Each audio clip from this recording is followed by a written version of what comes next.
Сәлем достар, менің каналыма қош келдіңіздер.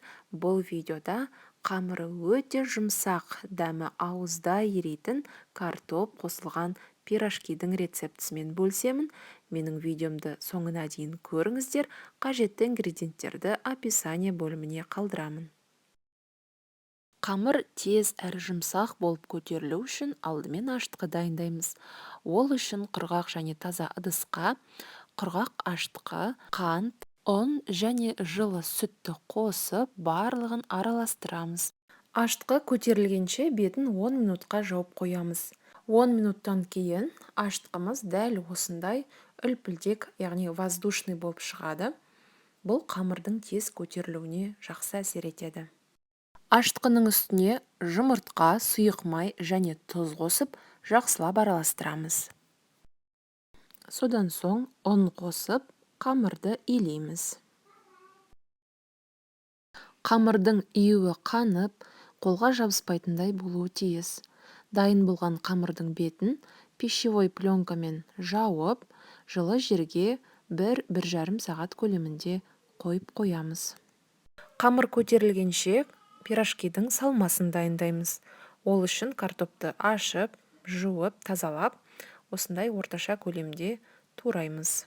Туралған картоптарды суда қайнатып аламыз. Суға 1 ас қасық тұз қосып қайнатқан дұрыс.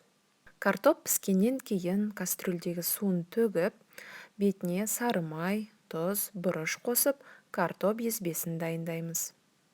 Картоп езбесін дайындап болғаннан кейін дәл осылай бөлек ыдысқа салып, суытамыз. 1 сағат өткен соң менің қамырым дәл осындай үлпілдек, жұмсақ болып көтерілді. Ендігі кезекте тақтайға май жағып, дәл осы қамырды бірнеше бөлікке бөлеміз. Қамырды таразының көмегімен шамамен 50 граммнан 16 бөлікке бөліп қойдым. Егер сізде таразы болмаса, көз мөлшермен де бөліп қойға болады. Қамыр құрғап кетпес үшін бетін жауып, шетінен біртіндеп алып пирожкиді дайындай береміз. Қамырды қолдың немесе оқтаудың көмегімен жаямыз.